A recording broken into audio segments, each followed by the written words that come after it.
with the mostest, giving us all the kind compliments in the chat. Good morning, folks. It is 8 a.m. Pacific Standard Time, where I am located on the West Coast. My name is Bobby Mann. I'm the Maddie's Human Animal Support Services Pilot Director. So honored to be co-hosting this call with Mary Smith, Allison, Amber, Shelley, Sharon, and the rest of the Maddie's family that's on this call. But before we get it kicked off, I wanted to give a special amount of space for a special new co-star co-host on this call, Amber from Maddie's. Welcome, Amber. Hi, that was so warm and welcoming. Thank you. I really appreciate it. My name is Amber Freiwald. I'm with Maddie's Fun. I'm going to be facilitating, helping kind of on the technical end. You may not always hear me or see my face, but I'll be behind the scenes plugging away the way that Allison usually does. We're going to divide and conquer. So if you ever have any questions in the chat, just go ahead and send them on my way. So nice to meet all of you. Thanks, Amber. Do you by chance have a question of the day that you would want to kick off the call? You know, I was noodling on something and I'm making an assumption here that most of us have pets, right? And you may have many, many, many pets. I would like for you to think of one pet, maybe the one that's closest to you. I have Ducky over here for me. And think about if they were going to call you on the cell phone, what would your pet's ringtone to you be? So give us their name, and then what song really evokes their personality. For me, I would say Ducky, who is constantly, you're going to see her throughout this call, just bumping into my face. I'm going to say Love Fool. This is strong. You're really making me think at 8 a.m. Think on the West Coast. Yeah. I'm gonna pick on somebody and let's see who is on their toes. Well, Josh, I already picked on you earlier. You got one for us? Man, I was just trying to think about that. I would say my dog Quill and Come and Get Your Love by Redbone, because he's named after Peter Quill in the Guardians of the Galaxy. And I dance to that all the time. And I like to think I have a good time with him. I love it. That's great. Very strong. That's great. Yeah, good. Mary, you got one for us? Mary Smith? No, I just said who let the people out. That's what Daisy would be saying all the time. Let me tell you. Yes, she's not exactly a people dog. That's true. You can make your own song too.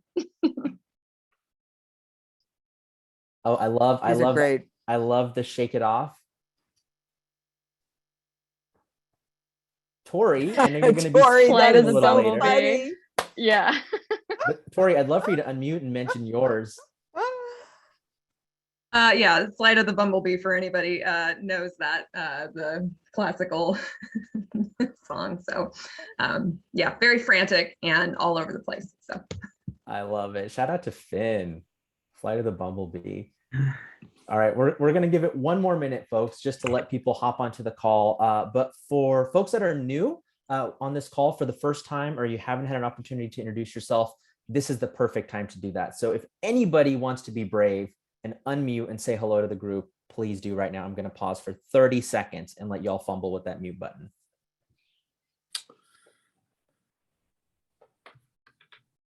I'm Holly Eggleston. I'm from Fort Wayne Animal Care and Control in Indiana. I do the social media marketing and fundraising here. Hey, Holly. John, I see you unmuted. Want to say hello? Yep. Yeah, hi, I'm John LaFleur. I work with an organization called Strategic Philanthropy, and we have a client in New York City, GS Humane Corps, who we just got connected to Maddie's Fund on Friday. We give about $1 million plus a year away specifically to focus on the community cat TNR issue in New York, which is what the foundation's founder cared deeply about. So I'm just on this call as like to just learn what I can about the space, learn more about what other trends in other parts of the country are that we might incorporate into our clients' work. Wow. In the business of giving. I love it, John. Appreciate you being here. For the short amount of time that you say that you've sort of been introduced into the space, right? For someone who's walking into this space, what is something that has been like an aha moment for you? So we're not to just sort of clarify that we're not new to the space. The foundation's been up and running since like 2015. where, I have a background in animal welfare. I've been working in philanthropy for a long time. This is more about the biggest concern on our plate right now is because we fund groups like Animal Care Center in New York, which is basically the city shelter program. We fund smaller groups and have been the lead funder for Flatbush Cats and Brooklyn Cat Cafe, helping them open up small like micro spay neuter centers, and also work with the ASPCA and Tufts Veterinary School. So we're really just concerned about the veterinary talent pipeline.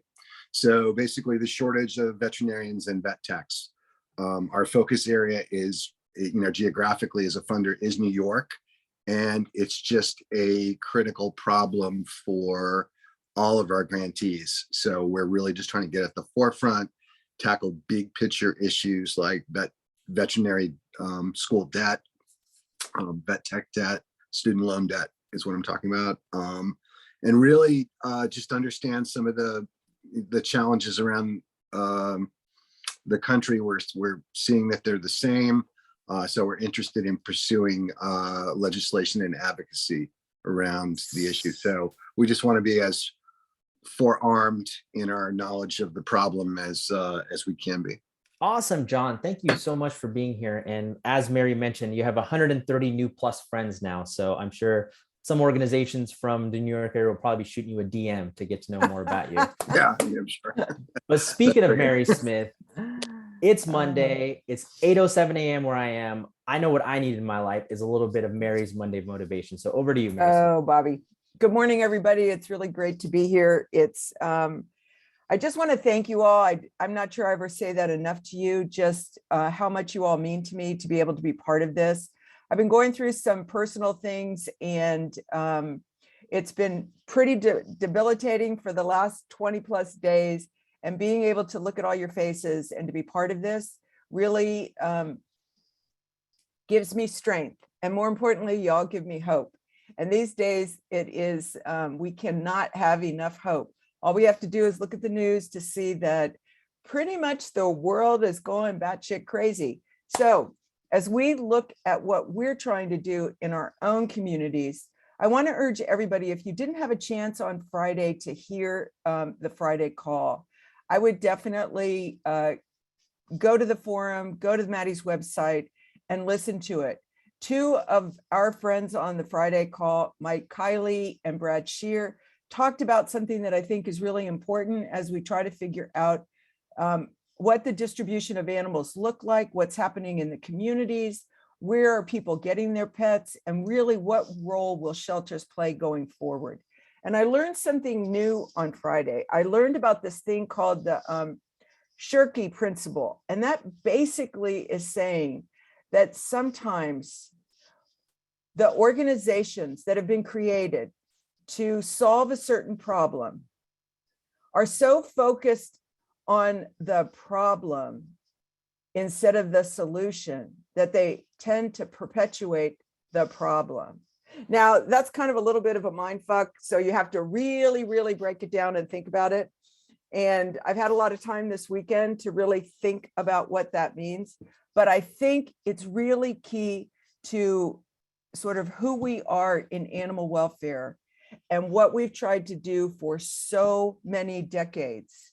And now, as we start to really think about, as we often say, both ends of the leash, and really think about what's happening in our communities.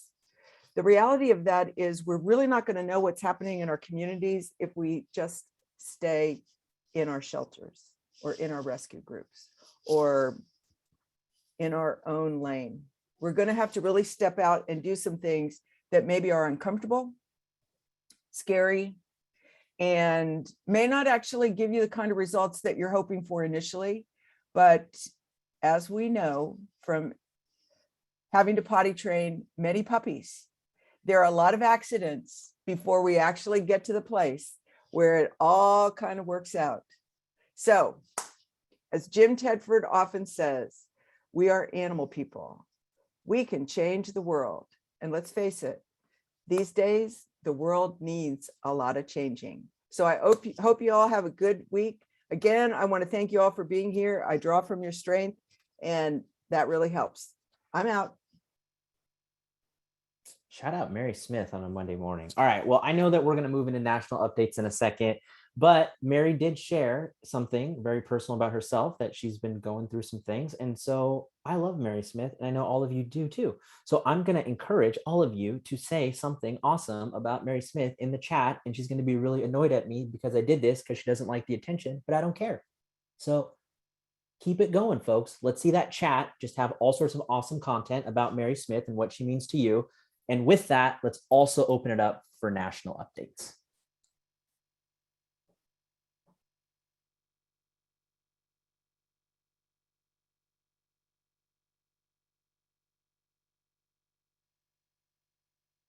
Allison, do you want to go with the updates? Well, wait, actually, I have one. So first of all, I want to thank you all for what you're doing. But hey, do you know what this is, you guys?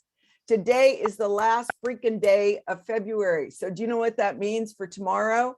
Mary Flores knows. It means tomorrow we're going to pick the winners of the $5,000 call, $5,000 giveaway we're doing for the Monday call, and the $5,000 giveaway we're doing for the Friday call. All that's going to happen tomorrow afternoon, and then we will start making the announcements on Friday and the following Monday.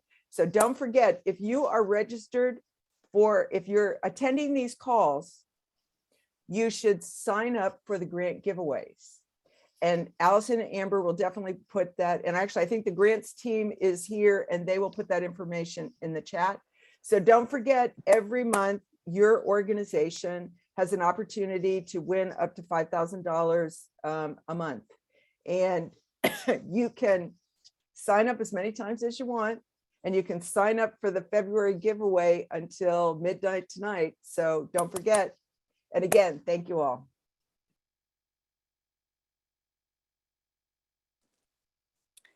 Stacy's here with the Community Cats podcast. I'm coming off of the United Spay Alliance online conference weekend. So we've been spending the whole weekend talking about veterinary shortage and technicians and hiring and all of those issues for the last 2.5 days. So I'm a little bit bleary-eyed, but I wanted to put a shout out and a reminder that you can get the recordings to the United Spay Alliance online conference by going to the Community Cats podcast website. We're also looking for organizations to partner with for our Trappers certification workshop, which is held the first Saturday of every month in partnership with Neighborhood Cats. So March 5th is going to be our next TNR certification workshop session. And we do work with organizations that want to provide scholarships for geo-targeted areas, as well as organizations that want to provide benefits like, free spay-neuter appointments or discounted spay-neuter appointments or free trap rental or something like that.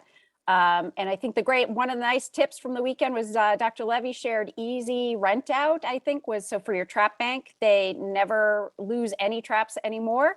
And it was a great tip over the weekend. Lots of tips and tricks were handed out over the weekend. So if you're interested in finding out more, Stacy at communitycatspodcast.com. I'm your Community Cats source. I hope your cat ears perked up, John, when you heard all that cool cat knowledge Stacy was dropping. She would be my first connection. Anyone else? Hey, good morning, everyone. It's Amber E., the other Amber at Maddie's Fund. I was a little slow on the draw because I was writing to thank Mary for always talking to me about vegan recipes and vegan cooking. But I just wanted to remind everyone that the We Foster Challenge application opens for Maddie's Fund today. So the registration is open now, and it's going on until May 7th. I'm so sorry, March 7th. So one more week. Allison dropped the link in the chat, but I'm going to do it again right now. If you have any questions, Irene and I are happy to talk to you. So go ahead and email us at grants@maddiesfund.org. Thank you. Thanks, other Amber.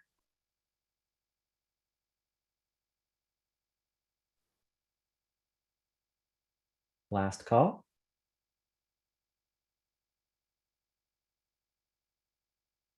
I'm also trying to hold back a few tears from all of that beautiful content that I see in that chat. And before we move on, I will also just say, not just Mary, but the entire Maddie's family ever since I've been in animal welfare, even when I was just starting off in municipal sheltering, ever since I've met them, they have always created space for me and made me feel like I was a part of a family, even though I didn't look like most of the people that work in animal welfare. And even till today, they still make so much space for me. So I love you all. And Mary, you're my other mom that loves to curse, but you're doing a really good job of holding them back these days. So I appreciate you. All right, let's talk about community partnerships. Let's talk about the future of sheltering. Let's talk about, as an animal shelter, what would your perfect community partner look like? I personally think it looks a lot like Kim George's organization at Kane's Krusade. So I'm going to toss it over to Kim, who's been doing pet family advocacy work before it was even cool, like for a decade. And Kim, I mean, I also just want to mention, like, when I first started talking to you about this stuff, you know, I just, from a place of humility, like, my first conversations were like, what shelters do you partner with? What's your biggest organizations? And you very politely said, Bobby, organizations like mine don't need shelters to stand up. Our goal is to support the community. And that is why I'm so excited that you're here to tell us what the future of partnerships can look like. So over to you, Kim. Great. Okay, so I've never done this before. So do I click share screen and then I can share my slides? Yeah. Okay. Let's see.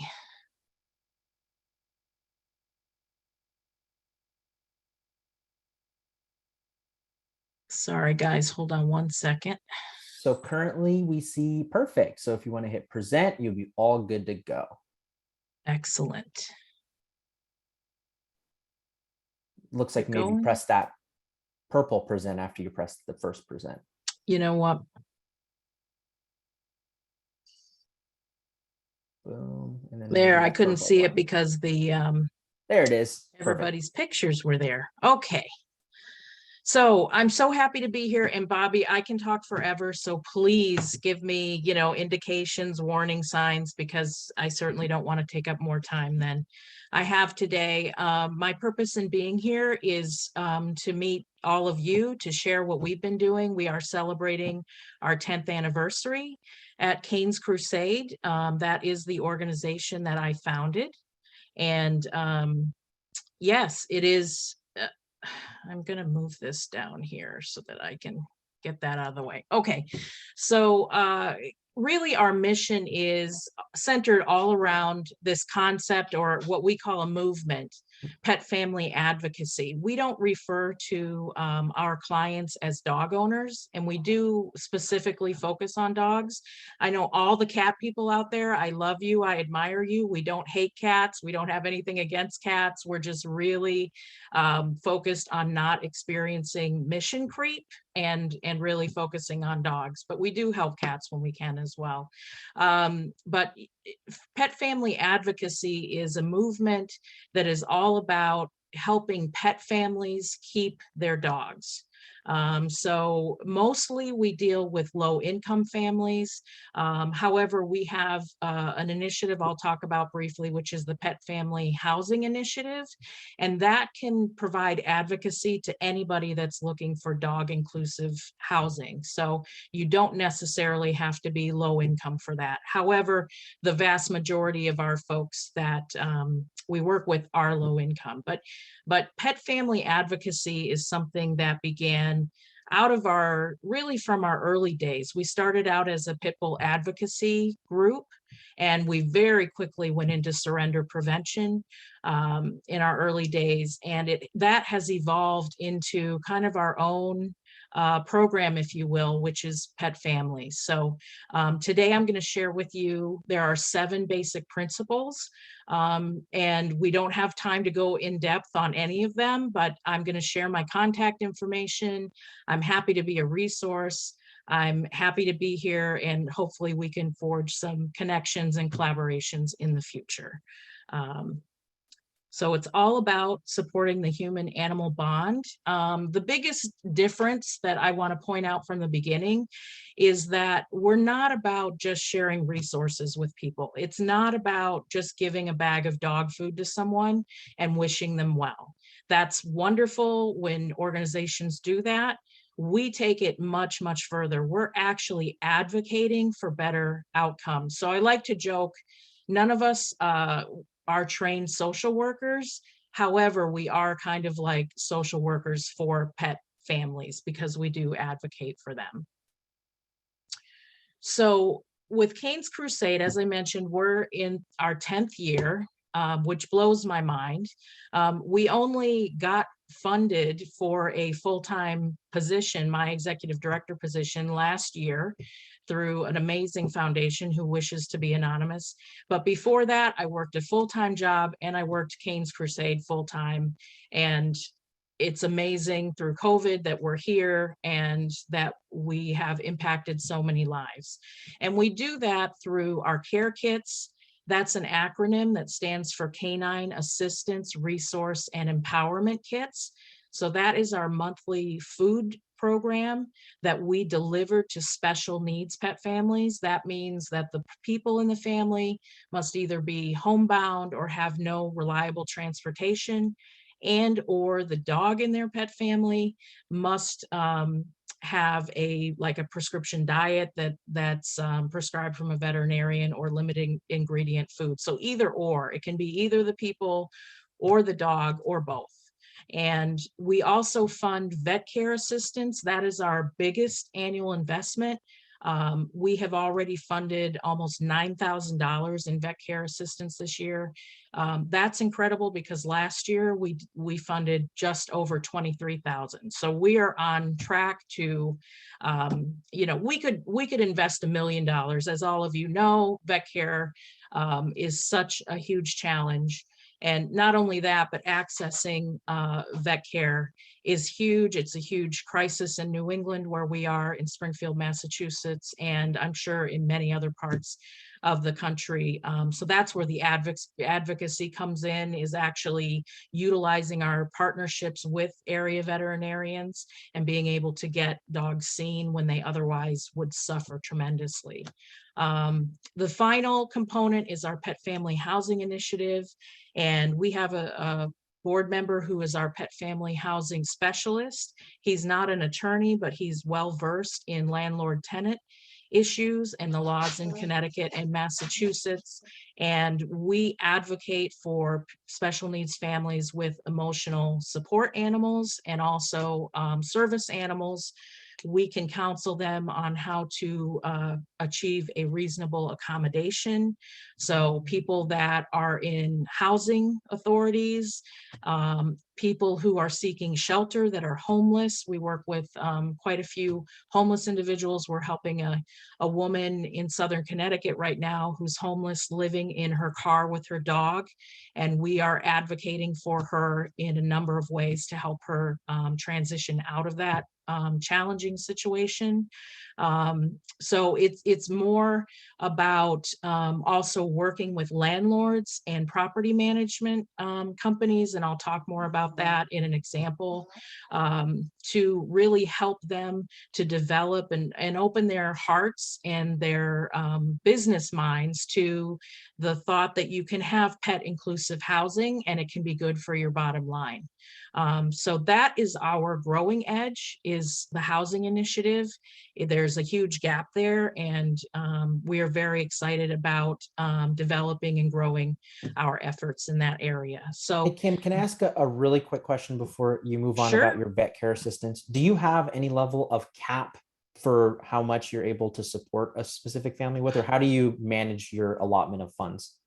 Sure. And if folks want to go to our website, we have that detailed out very specifically for more information than I can get to here. But essentially, we can't cover, other than like skin allergies and things like that, we cannot cover chronic long-term disease and things like diabetes and cancer. We don't fund ACLs. We can't do a lot of emergency care. We can only fund because we collaborate with Second Chance Animal Services, which does wonderful work in the state of Massachusetts. They have several subsidized animal hospitals. We partner with them and we're able to stretch our dollars much more effectively through them, we can only really fund most surgeries that occur with them. So we do have limits. We have an organizational budget, you know, where we have that planned. But I will tell you, I'm the person that reviews all the applications, and it is absolutely heartbreaking. Every day people call me in tears, distraught, with horrible, challenging situations that their dog is in. And sometimes I just can't say no. So then I have to go and raise the money, and I just do it because, you know, that's what we do. Love the attitude. And just your requested time check, 11 minutes, Kim. Okay, we got to get going here. All right. So the 7 principles of pet family advocacy. The first one is, you know, surrender is a last resort for us. It's not an automatic response. So our question always is, have we done everything we can to keep this dog with their pet family?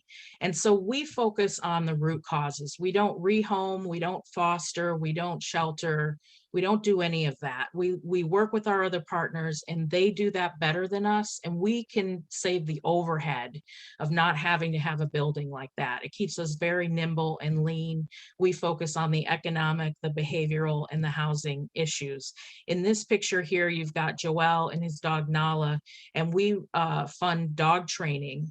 And he was so proud to go through this 2-month program with his dog, and you can see him holding up his certificate there. And because he has that long-term knowledge, he's going to have that knowledge to apply to every dog he has in his future, which makes him a stronger pet owner in the long run. Number 2, this is really, really important. You know, Mary touched on a lot of the things that I'm going to talk about today. Our principles really are about seeing people as the solution, not the problem. And I understand in animal welfare, we deal with a lot of stuff. Often we see the worst in people, and it's easy to get jaded. It's easy to get angry. And I want to really challenge people today and give you some reassurance and hope that if you can begin to challenge yourself a little bit, to trust people, they will surprise you in good ways. And we have found that when you give people good resources, good information, they will do better. They will make good choices. And so ultimately, if you want to help pets, you have to help people, because pets are attached to people. Pets depend on people. So this particular pet, this is Wags. He has left us, but his family lived in a Motel 6 for 2 years. And then we were able to, through one of our landlord partnerships, we were able to get them into housing. And Wags was an elder pit bull, and nobody would rent to them because he was a pit bull. And because of our relationship with this property management company, Wags was able to live out the rest of his life in his home with his people, not in a motel. And it's one of the stories I'm proudest of. Direct engagement. Mary talked about this. You have to go out and you have to meet people where they live, work, and play. And I know this is challenging because you have a brick and mortar, many of you, you know, and you're used to people coming to you. But the people that often need the greatest services are not going to come to you. They may have a fear of authority. They may have a transportation issue. There could be any number of reasons why they don't feel comfortable walking into your shelter. So if you can go out and go into the neighborhoods and do programs, even if it's one program a year, let go of your agenda, listen to what people share with you, and learn from them. They are your greatest teachers. This particular, this is Amari and her dog Pablo. We first met them. They were living in a homeless shelter.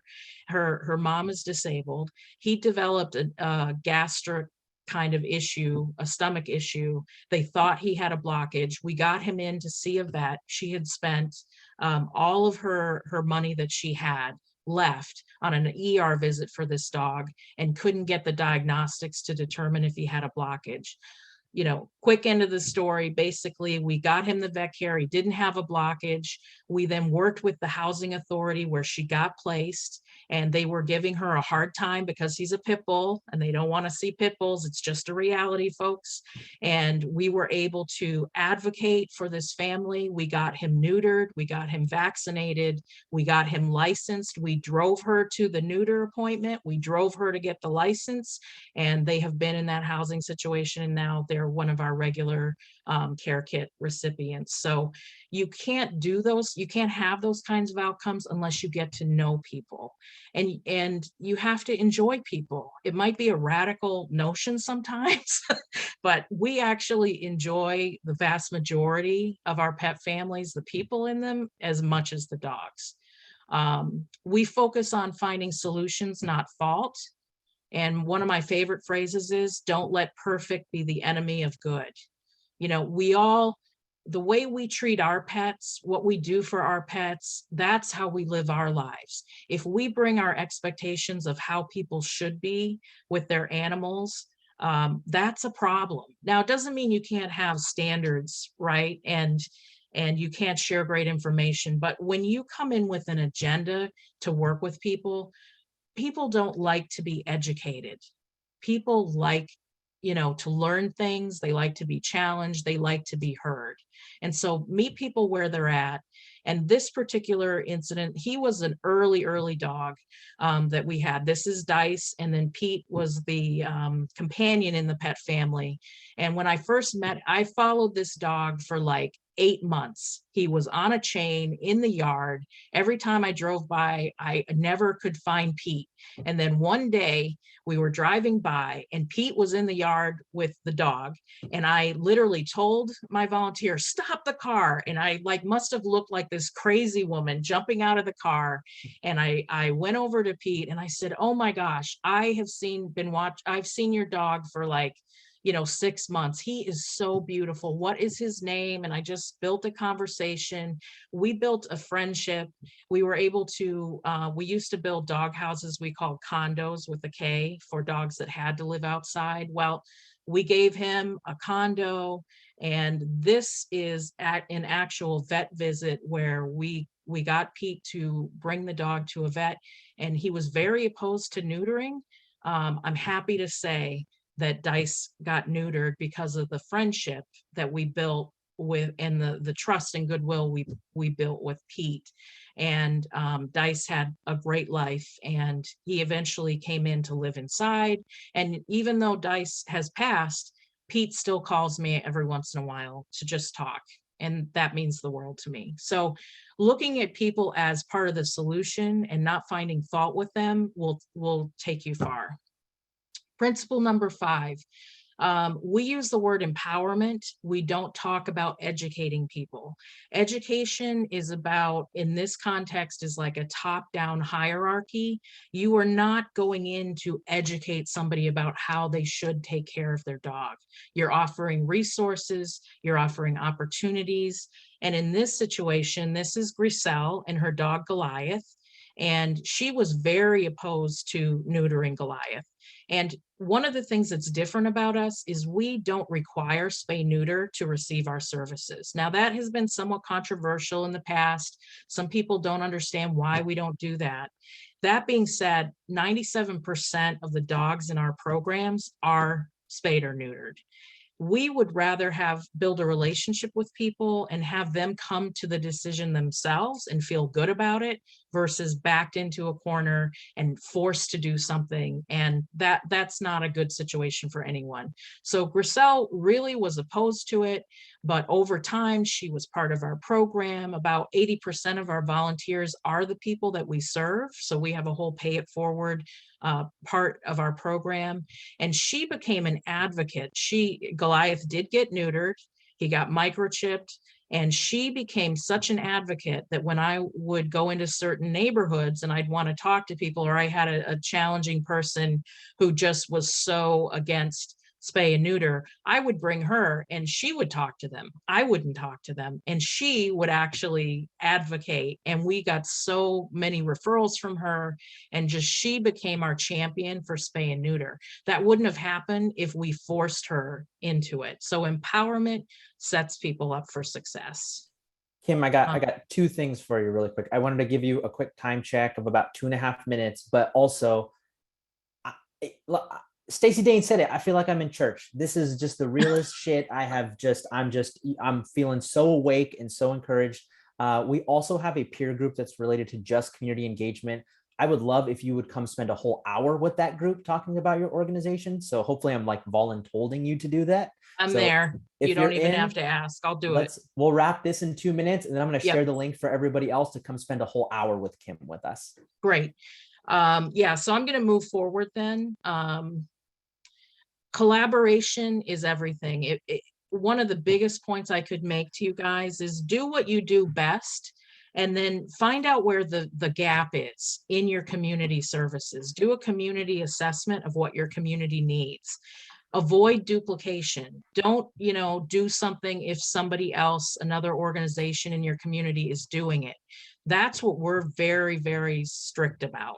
So that we don't, again, house or shelter or foster or any of that. This is one of the vaccine clinics. One of our partners, Dakin Humane Society in Springfield, they do vaccine clinics for us. And together we can do so much more. You can read that quote later. I just have to put his picture in. So that's my dog, Kane. He passed in 2020. He was my soul dog. Obviously, I started a nonprofit after him. But thank you so much, everybody, for listening so kindly. I hope this has been valuable. Please reach out to me. I'm here as a resource. We want to collaborate. So if there are people on this call or listening to this call, please reach out. We are looking to collaborate. We would love to share this model with any community and anyone that can benefit from it. Kim, I'm gonna throw this out there, and this is a real big thing to say when the title Maddie's is in my freaking title. But I would say the way that you're honoring Kane, I think is almost at the same level that Dave and Cheryl Duffield are honoring Maddie, because this is just exceptional. We're so grateful that we're here. Cannot wait to spend a whole hour with you. And now we're gonna move over to our next presentation. So Kim, thank you so much. Thank you so much. And I think moving into the next presentation is going to be a perfect segue, because it's not just about getting into the community, but it's also about how are we going to talk to our future generation of supporters, volunteers, adopters, and community members. And that is by utilizing new forms of social media. So I'm going to hand it over to my fam at KC Pet Project to walk us through. I was actually going to play Kesha's TikTok, but I think if I would have gotten a copyright infringement lawsuit against Maddie's fund, that also wouldn't have been good for my sustainability of my career. So I'm going to just toss it right over to Tori. Thank you, Bobby. Bobby's such a great hype man. Like it just makes everybody feel so great. So wow, that was amazing, Kim. Thank you so much for that. I'm just like totally inspired by everything that you just presented to us. My name is Tori Fugate. I'm the Chief Communications Officer at KC Pet Project. And then Katie Grissum is also on the call, who is our Communications and Design Coordinator at KC Pet Project and is a total star on TikTok. So I'm just here pretty much just to support Katie in all of this. I'm going to share my screen. Okay, so to get started, let's see. I need to go to slideshow from the beginning. All right. So we get a lot of questions on TikTok all the time. I see for those that are on the Animal Shelter social media Facebook group, there's just questions all the time about TikTok. And so Katie really has really launched our TikTok strategy here at KC Pet Project. And really we're shifting a lot of our focus over to new forms of communication like TikTok, like Reels. Facebook announced last week that they are also going to be doing Reels. So it is just sort of the new thing that is here and it's here to stay. And we are actually seeing really amazing results here at KC Pet Project. So we're going to be going over a little bit of how we how Katie puts together all of her TikTok videos. It is not as scary as it seems. It's not as hard as it seems, but she has just really developed this great strategy and how we're getting all of this content and then sharing it and then the results that we're seeing. So our marketing strategy, I have been with KC Pet Project for almost the whole time that we have been around, since 2012. I started in March of 2012. So we really have been very reaching our audience organically. We started off with no followers, no donors, no supporters, nobody knew who we were. And so we have really tried to take this grassroots approach to marketing and getting the word out through a variety of channels, social media being a really, really huge one for us. And even now we're continuing to grow our marketing strategies to reach more people within our community. So there are 3 of us that run our social platforms. We use Instagram, Twitter, YouTube, TikTok, Facebook. Really, those are the biggest ones. And then we reach out to all of our departments to find out what the needs are of our organization and to tell our story. So really, we're the storytellers of the organization. That's the way that we look at ourselves. And we support every single department. We support all of the volunteers, the fosters, the pets, and the people of our community. So our volunteers are really strategic in the way that we utilize them, because we try to get content from them. We make it easy for them to submit content to us. We just developed a new strategy where there's QR codes all around our building, and if they take a picture of it, it'll send it a document that they can send us videos and photos immediately and send us any information about our pets, so that we can get all of that information and use that in our social media strategies. So TikTok was launched for us on October 23rd, 2020, and has a following. Now our TikTok page has a following of 1.1 million people, which is 3 times the amount of our other platforms combined. So that is a really huge following from all over the world, and we are really focused on how we can continue to build that. And now I'm going to hand it over to Katie. Hello. Thank you for letting us be here. And Kim, I will echo what Tori said, and amazing presentation on that. So what I'll be talking about for the next few slides is the growth of TikTok, how to create a TikTok, and I'll be providing some examples on that. For this first slide, you can see these stats here. TikTok is growing and growing fast, and it's not going anywhere, guys. So if you're afraid of it, I suggest getting used to it, because it's not going anywhere. With these stats, yes, TikTok falls in the middle with global users. However, TikTok has only been around for 5 years. And if you look at the other platforms there, the closest one is Snapchat at double the amount at 10 years. So it's not going anywhere. I just checked this morning, and on the App Store, it comes in second for the top free apps. First was HBO Max. Everybody loves HBO. And then following down to the top 5 follows in with Instagram, Facebook, all of our usual platforms that we go to. So it's growing and growing quite fast. So our accounts, we have one account, but we really incorporate my account with our strategic plan as well.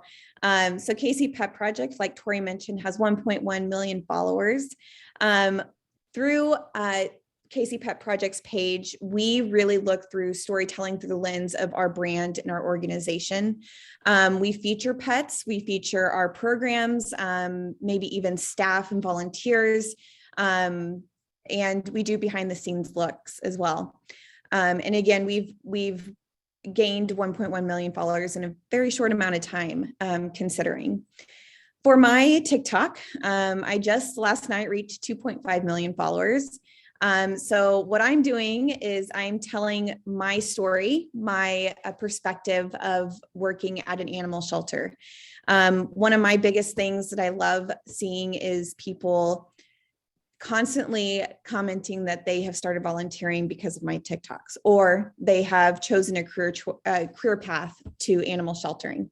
Those are some of the best comments that I get on my videos. So sharing my personal experience is a lot of what I do on mine. Katie, can I just say one thing really quickly about that?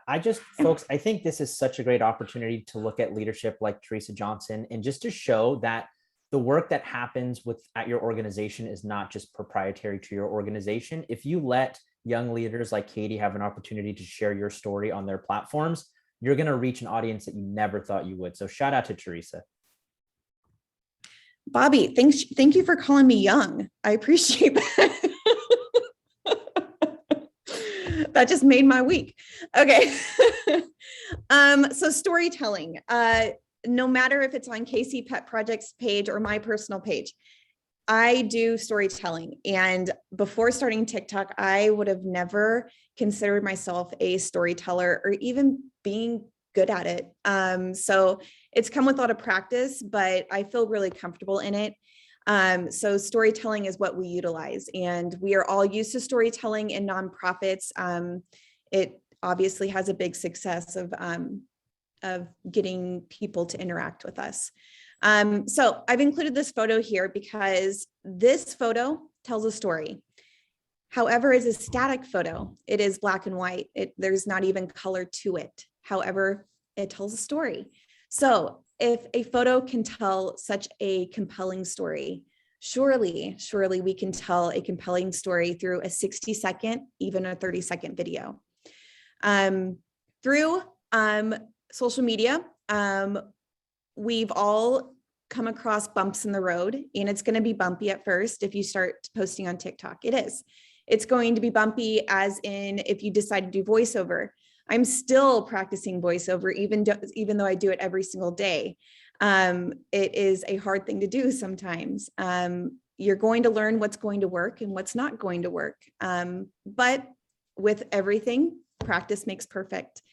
This next one, how is your day, dear? So as before TikTok, not really being a storyteller, a lot of times, if I'm having issues doing a voiceover for a TikTok and I'm just not coming out with a story that I really like, I sit down with my husband and I talk to him about it.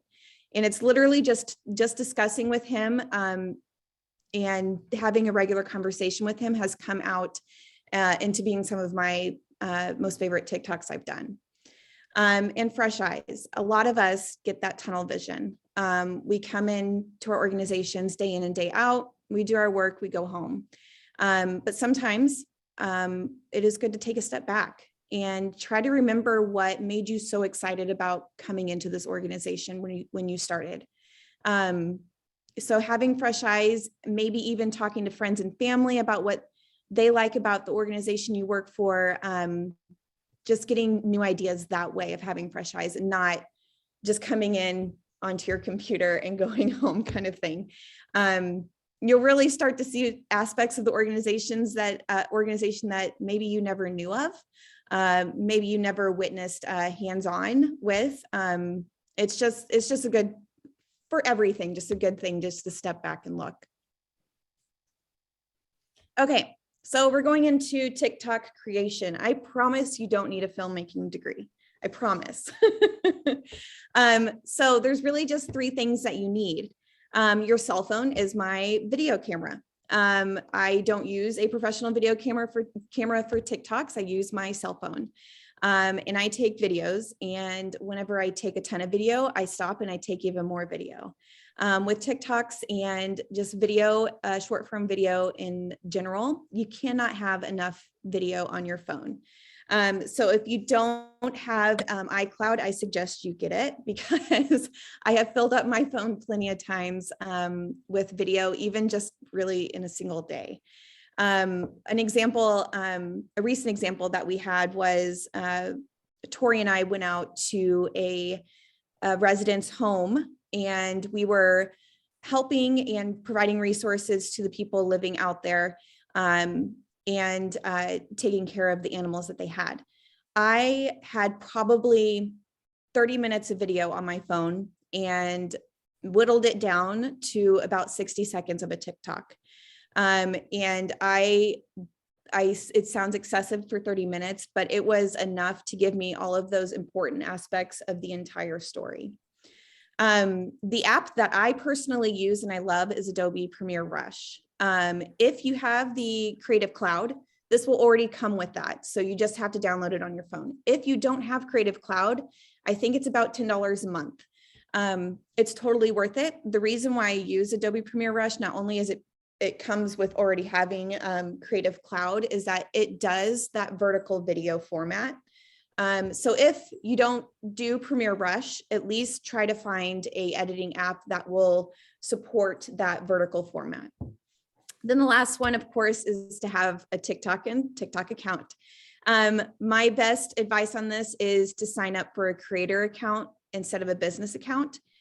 Creator account is going to give you access to all of those trending sounds on the platform, which are can be very important to reaching a broader audience. Okay, so we have a video on here. Before I go into all of this, we'll play the video, but this video will show you exactly how I create a TikTok. As soon as you open TikTok, it'll start playing videos from other creators on the platform. From the screen, click the plus sign on the bottom center of the screen. You can either record a video straight from the app by clicking the circle, or you can choose from videos in your camera roll by clicking upload. I prefer recording a video from my camera app, bringing it into Adobe Premiere Rush to edit, and then upload it to TikTok. After selecting your video, you'll have the option to trim it by sliding the red bars to your preferred start and stop of the video. Then click Next. On the right side of the screen, you'll see an option for voiceover. If you would rather have text on the screen, there is an option for that at the bottom. If you're doing voiceover, make sure to uncheck the Keep Original Sound option at the bottom of the screen if you only want to have your voiceover playing. When you're ready to start your voiceover, click and hold the record button and start telling the story. If you mess up, just click the delete arrow on the right of the screen and record again. I like to add background music to the video. You can do that by clicking on the music note at the bottom of the screen. From here, you can choose a recommended sound or search for a particular sound. After you have chosen the sound, make sure to click the volume button and bring down the music to around 10% so it doesn't drown out your voiceover. When you're happy with your video, click Next. On this finishing screen, you can choose your cover photo, add a caption, relevant hashtags, and any other settings you would like. And when you're ready, click Post. You will see the progress. Once posted, you can go to your profile, open the video, and be the first to comment. I personally recommend this so that viewers feel invited to comment as well. Most viewer interaction will happen within the first hour of it being posted, so it's a good opportunity to join in the conversation, answer questions, and like comments. Okay, so that goes pretty fast. Tori is going to be adding in a PDF with a link to this video at the end of this presentation because that does go pretty darn fast. So I'll kind of go through this again. So you open your preferred editing app. Again, my choice is the Premiere Rush. And you edit your video. You can edit video through TikTok. However, I just find it easier, and there's usually more options on a third-party video editing app. So you import your videos and to your photo editing app and keep the clips that are specific to your story and that contribute to that story.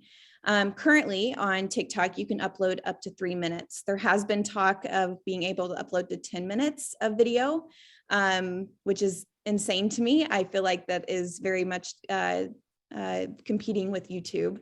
But right now it's 3 minutes. I prefer to do 60 seconds because it keeps your audience engaged, but also you can download that video and re-upload it to Instagram Reels. And Instagram Reels only goes up to 60 seconds right now. So if you do one over 60 seconds, you can't recycle it onto Instagram, which actually lately has been working really, really well for us on that platform. So you can upload your video to TikTok, and you can decide whether you want your audience to read a story by adding text throughout the video, or if you want them to listen to the story. What has worked for us is doing voiceover on all of our videos. We have included videos that is just music and some text, and it doesn't do as well as our voiceovered videos. At the end, you add music, hashtag, caption, cover image, all of that good finishing, wrapped in a bow kind of stuff. Just with any social media app, the algorithm changes a lot. And so what I recommend is using only 3 to 4 relevant hashtags to your video. A lot of people want to use hashtag FYP, which is For You page. And I think that worked for a while. However, that hashtag now has probably, I don't know, 100 billion videos attached to it. So you're going to get lost in the shuffle real quick. So if you keep them relevant to your specific video, it's going to reach audiences that are going to truly care about your video. Some extra tips is be the first to comment. I found this works really well. Even if you ask a question, it gets people to comment. When people comment, it is pushed out to more people. And then within the first hour, I am constantly on the app, refreshing and answering and liking comments because that is when you'll get your most interaction.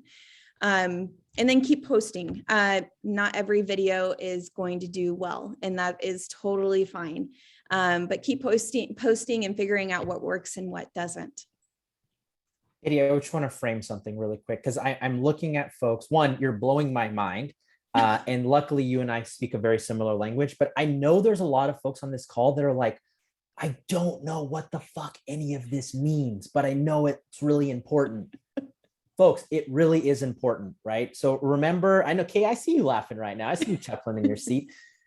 You cannot afford to not get onto TikTok right now. Remember how hard and difficult it felt 7-8 years ago when y'all were starting Facebook platforms and you're like, this is impossible, I'm never going to get it. And now y'all are fluent at it.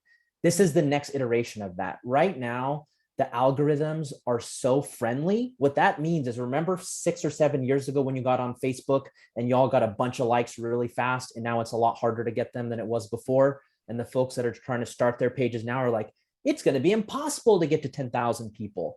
Well, that's the same conversation people are going to be having about TikTok in 5 years. So if you don't do it now, you're going to miss that chance. Mary, I see you, Flores, I see you nodding your head like that makes a lot of sense. So definitely slow down. They're going to share these resources, get started, do something. And also when we talk about getting volunteers involved with your organization, you're going to get so much street cred going to your grandkids being like, oh, you know what I did today? I talked about social media algorithms and creating TikTok content. They're going to be like, wow, my grandparents are super cool. So use that one today. All right, folks.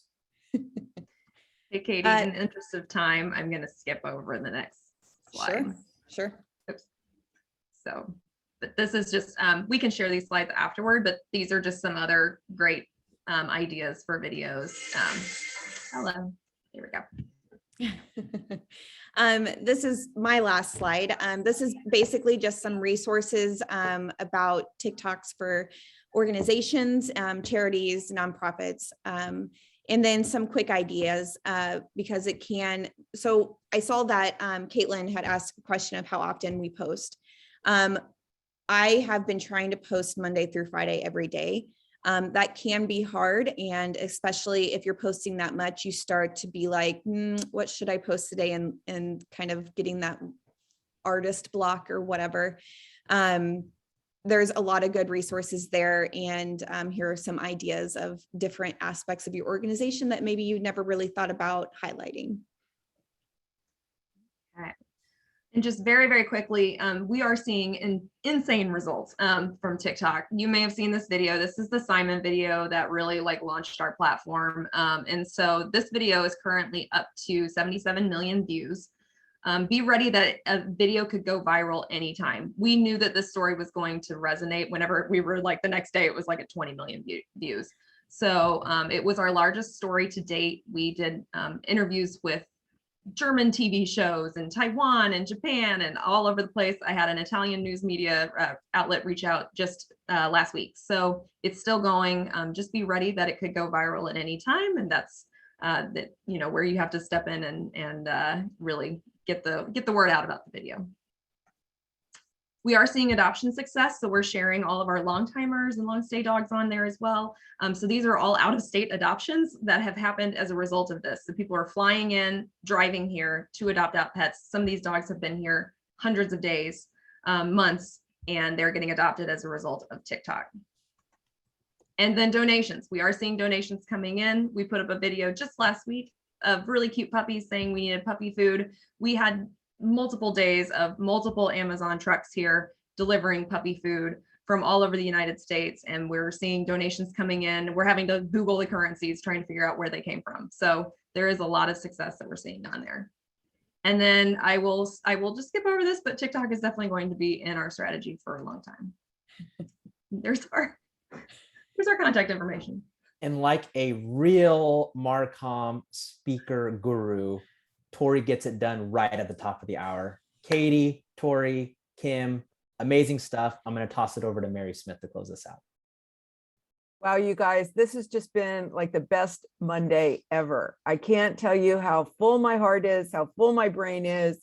And I am definitely one of those people that will turn it over to my grandkids to do all this shit, because seriously, let's give them a job. Come on, make your family members feel relevant. Remember, there's enough out there for everybody to do. So make it happen. Have a good week.